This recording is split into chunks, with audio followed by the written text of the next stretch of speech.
Welcome to Culture Talk Tuesday. I am Desiree Connor, Senior Communications Officer at the Ministry of Community Development, Culture and the Arts. It's been over 180 years since Emancipation and 50 years since the Black Power Revolution. What impact have these two groundbreaking events had on the lives of those of us who are children of a revolution? We explore this topic with entrepreneur, lecturer, and musician Omari Ashby. So, Omari, as a man who wears many hats, have you encountered any stumbling blocks on your journey? Yeah, unfortunately, yes, I have. Yes, and several of them along the way, but nothing that was insurmountable. I have been blessed with the soul, I guess, of an optimist. So I faced many things, including refusal of loans based on what I look like, and people telling me I would amount to nothing. And, but in this grand scheme of things, it was nothing that was impossible to overcome. Could you explain a bit more? All right. So I have been in business since I was 17 years old.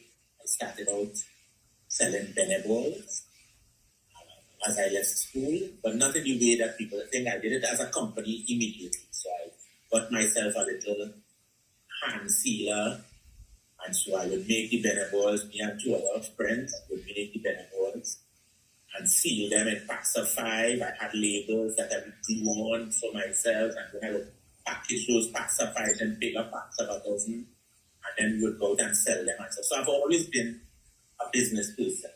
When I got a little older, about 20, I tried to start a business, a studio, because by this time I was into media, I wanted to start a studio. And I did everything. I put down my 5-year projections, everything that amount required. And I went in and I said to them, this is what I wanted to do. And they told me, no, we don't do business like that. And then I came back out and I got a partner of another persuasion. And we sent in him with the same documents. Nothing wouldn't change. They just done the same documents. And he got the loan. And it was the most, because you hear about these things, but it was the most amazing thing to do, because these are the same figures they look like, same bank, the same everything. And about 2 months later, it was a good business all of a sudden. This person was younger than me, so it was not a matter of experience or anything like that. And so then I realized that, some things, when you hear people speaking of systematic issues, these are what I think what it points to, where it's not necessarily that individual loans officer or that individual person. The prejudice is built into the system. So that whoever comes there, even if they look exactly like you, will carry out the same mission based on their parameters or whatever it is. So I've experienced that. Well, obviously, it didn't stop me because I found a way to get around it. The Black Power Revolution of the 1970s and Emancipation. Have we really benefited from these events? I mean, if you want to be cynical, you can say nothing has changed, but I don't look at things like that. Like I said, I'm an optimist. So 1970 was only 50 years ago. And in the life of a country, that is really not a significant amount of time. So we're upon history. And so the strides that we've made may not seem significant based on the time period. But when you look at what has been achieved by those who struggle in it, it's quite a lot. Yes, there are still things that need to be fixed, but their work enabled us to have a little less bumpy road. The road is still rough, but they did quite They did a lot of the heavy lifting for us. They brought certain things to the forefront, and they put certain issues in the nation's square the nation's vision, and some things had to change, and those changes we benefited from somewhat. This is Culture Talk Tuesday. We are exploring the topic Children of a Revolution with Omari Ashby, musician, lecturer, and entrepreneur. We live in a more connected world today with the internet and all of that. And the Black Power Revolution itself was started at a university in North America. And, we see what's happening right now with the Black Lives Matter. What lessons can we garner from the protests that we are seeing happening around the world? Well, I mean, everything happens in steps, right? And I have the philosophy that I bring it down to the fact our parents would have worked as hard as possible and would have done as much as they could to push us to be better than them. It is our job to do the same for our children and the next generation. So I see this in very much that same light. The people who were part of the struggle in 1970 did as much as they could with what they had at the time. It is our responsibility now to take up that battle and carry it further so that those who come after us don't have the same issues that we have. And we have to face facts. And this is what confuses people a lot. Human beings, at their very basic level, are human beings. Right? So you have good and bad, and people will be prejudiced no matter what they look like. Those things are the human condition. What we have to separate and understand is systematic racism, institutionalized racism. So whereas me and my white friend will be very good, there's nothing unusual about that. Or me and whatever friend will be very good. It's not because as human beings dealing with one another. And we can solve the problem much, much easier when we deal with human beings. But when you start to look at a system that is ingrained in institutions, then it becomes a problem.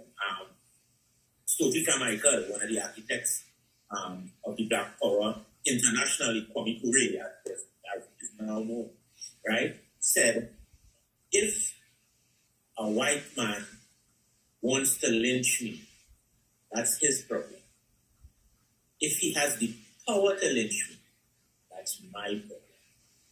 Right? And so that is what it speaks to. It speaks to we have to now start to dismantle institutionalized racism. So, and what that simply means is that if you think that the white man is the issue in an institutionalized racist society or in a society that has institutionalized racism, you can remove him and put anybody else, and it will continue because it's now part of a systematic thing. So we have to be careful in what we attack and really.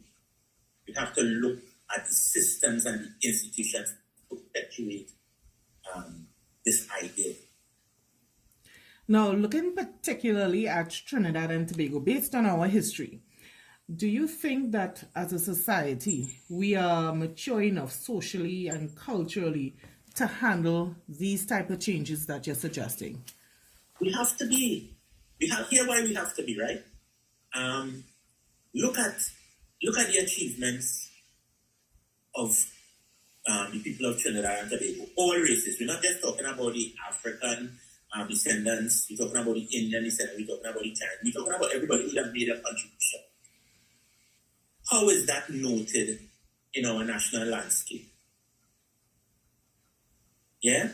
I am hearing about yesterday this Indian gentleman, I think Kumar was his last name, who was responsible for Ryson Road. So Ryson, the guy who started it, built it a particular short way, but this Kumar came and he widened it. So why isn't it named after him as well? Why can't we seek to show that kind of pride so we will know about him? And when you look around, we still honoring a lot of people who really did not make the country. And I still tell people, it's not that we're trying to erase history, but we are trying to correct it, in, so to speak. So when you look at a statue, you want to be able, so like when my son will ask me, when I come down over, and the young introduction, will ask me, who is that statue of? And I can tell him, that is the mighty sparrow. And I can tell him why you have a statue of mighty sparrow. Because of the society and culture and the kind of songs we sing. And I can say that with pride. When I pass by Columbus, what am I to tell them? You know, and these are some of the things that are leftovers from our colonial past. And though we are far removed from colonialism in terms of time, it is not so much in terms of many systematic things that has been left in hand. So when people think, why are you changing the name? It's just not a matter of changing the name. You're also stamping these people's identities on the consciousness of the news and let them see, you know. So for instance, I often ask people, why do you think there's a statue of Arthur Cipriani, a pride of truth and policy? It is because the great contribution he made in terms of the labor movement and what he did, and you can look at that with pride. Yeah? I don't think I could do that for Columbus. You know? And we have to be conscious of that, because you really want to imbibe a sense of pride in our citizens, our citizens from all the, you know, the people who would have struggled for independence, people of the 19th century, the veterinarian who was responsible for, his name slips me now, for the development of the buffalo slope, that breed that is now known worldwide and is used worldwide.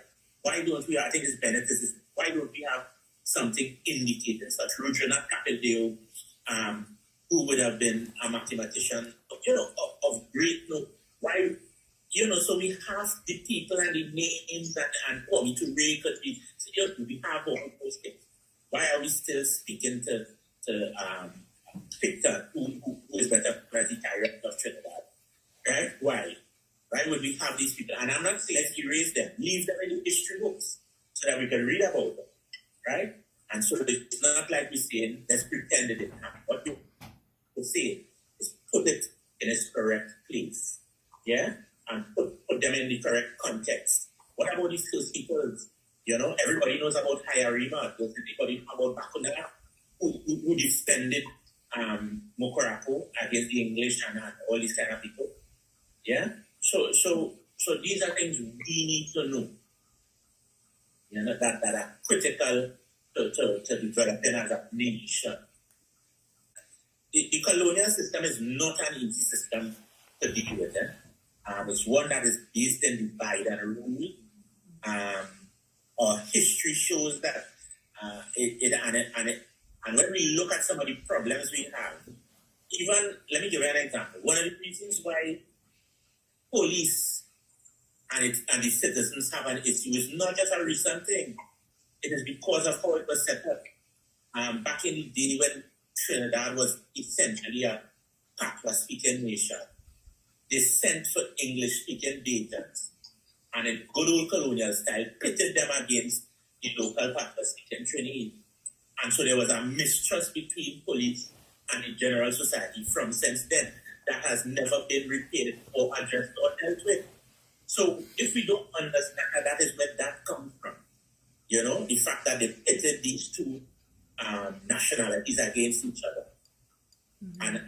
And that just came down. And we think that does not affect us today, but it does, because there's always a kind of mistrust between the citizenry and the police. And you can look back, and if you understand what you think has started, then you can start to treat with it in a real way. Mm. You know, any disease, they look for patients cured, right? Yes. Good. Yes. Well, thank you very much, Omari, for spending this time with us. Yeah. It was great to get your opinion and your thoughts on some of these issues. Happy Emancipation Day. Same to you. Happy Emancipation, and let's hope that we do make the progress we need to see. Thank you. Join the Ministry of Community Development, Culture and the Arts for Culture Talk Tuesday on these platforms.